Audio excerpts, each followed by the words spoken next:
Good afternoon, everybody. Sammy Thunder here. Welcome back to the channel. A lot has happened in a span of a week and a half. If you guys have been following the For Collectors channel as well, you know that I put a video out showcasing my Willie Mays collection. It is all purposely done for today, and we'll get into that.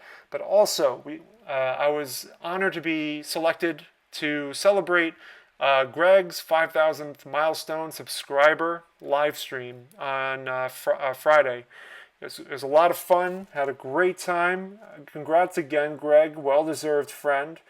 And I look forward to hanging out with you again at the National, as well as my many other comrades in the content creator world of vintage baseball cards. So that was a lot of fun. It was cool to hang out and kind of just see everybody again. Did a card show on Saturday. That went okay, not the greatest. It was a little light, but it seems to be that's the trend right now. And then Sunday, I kind of just took it easy, honestly. That's probably the best thing. So let's fast forward a little bit. You can see the gap. There's a gap here. I took out all of my best Willie Mays cards. I want to lead up to the card that I'm going to showcase, and in no such order. I'm showcasing my best stuff here. Here we have the Willie Mays Hires Root Beer issued card. For a while, I wasn't thinking about getting this one, but then I was like, you know what? The opportunity's there, and I'll have the issued card, and then I'll have the test card. And I'm really pleased to have found this one off of Ash's table at the County Center March Madness show. I'll leave a link. You can check that out right now. This one I got at the Philly show. I think I picked this one up in the September show last year. And what a great card. This one was famous because it took me 7 hours to find this card. And I didn't buy anything up until that point. And it was this and a 1969 West End Celled to go with the set that I was building at the time. So yeah, I'm happy to have found this. I graded this on site, or not on site, but I submitted it at the Philly show. And it came back a 1.5. Moving right along, the top stand-up 64 Willie Mays. I love the yellow and green on this. Now I'm going through this quick because I showed this on the For Collectors channel. You could see that too if you want. I'll leave a link for that one as well. But I got this from Stan Locke's table. Really nice looking card. Came back a 2. A transagram. You guys know I'm nuts for transagrams, as you could see with blurs. Nolan Ryan and Tom Seaver in the back. And of course I have to have Willie Mays as well. I knew it graded and authentic, but you know, it is what it is. I got this graded at Strongsville and I brought it with me there, so there you have it. You guys know who I got this from? Mr. Jake, Legends Never Die. He sold this to me before I knew he had a channel. And it's a great story with him and I said, hey, I don't really know you too well. We need to do goods and services, friend. Because, little did I know, I would have done friends and family and will do friends and family in the future when I do more deals with Jake. So I was glad to have gotten this, graded it, came back at 2.5. And anytime I look at this card, I think of my buddy Adam, Vintage Sanctuary. We are 52 Mays Clubbies. His story is fantastic. If you haven't seen his card, he got a PSA Authentic Willie Mays at the Atlantic City National, I believe. You can correct me on that. But he got that card there and he graded it and he came back at 2.5 with SGC at the crossover. Splendid. Splendid, splendid. But this is mine. I got this one at the Chicago National last year. And it is a true beauty. Now, the main moment. So, before I just openly share it, I want to just acknowledge some facts about how I got the card. So my buddy, Brian Roth, everybody knows him as B Roth 6 or Card Soup. Brian and I, we drove out together to Strongsville, and it was great hanging out with him. And I told him exactly what I was looking for, and he told me what he was looking for. And I didn't come away from Strongsville with really any of the stuff that I was looking for directly, although I did find some really cool stuff, as you know. But I did come away, but Brian did have knowledge of what I wanted going forward. And last week on Facebook, he tagged me. And whenever a friend, another content creator, card collector, dealer tags you in a post, you know it's got to be something good. And so Brian, thank God I told him what I was looking for, because Brian shared exactly a post that was posted that day last Tuesday, Monday or Tuesday, can't remember. But he tagged me to a guy named Andy Gellar, who is, I want to say he's a full-time dealer. I think he probably is. I actually didn't really get too much into conversation, but he did give me the okay to share his information. Andy Gellar was selling a bunch of great-looking cards. And Andy Gellar also told me that he runs an eBay store that y'all can check out. I'll leave a link for that in the description below. Now, I've seen Andy's name around in the community on Facebook, so I was not concerned or anything at all. Just we worked out a deal to get this card. We went back and forth a little bit, but honestly, everything was cordial and professional, and we agreed on a deal.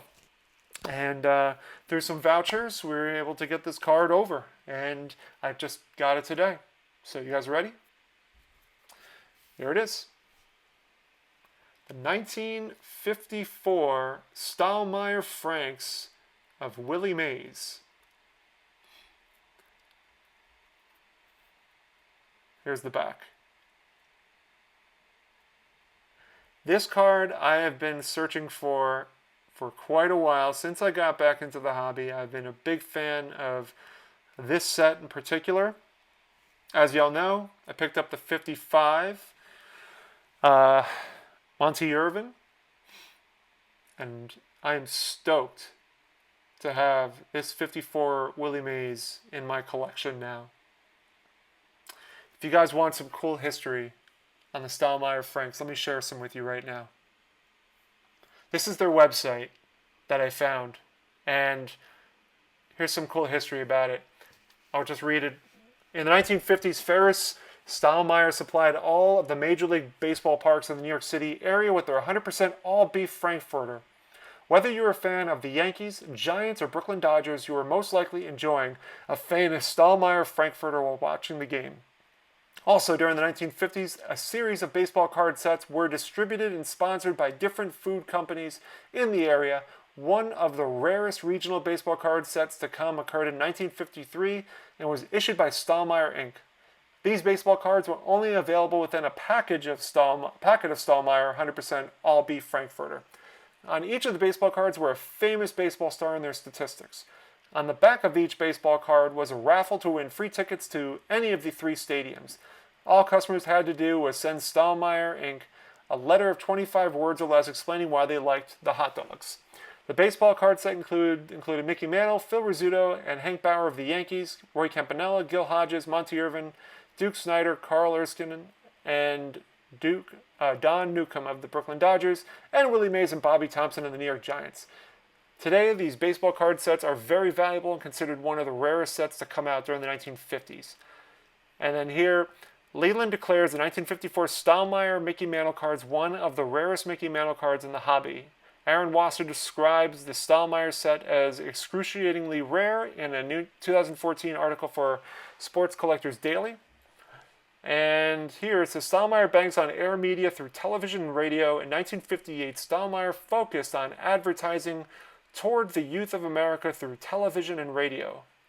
The campaigns would consist of giveaways geared towards children, as they believed the contest is the most valuable emotional tool for children, who could sign up by sending in the stations a contest card, where over 20,000 cards were sent in from the New York area.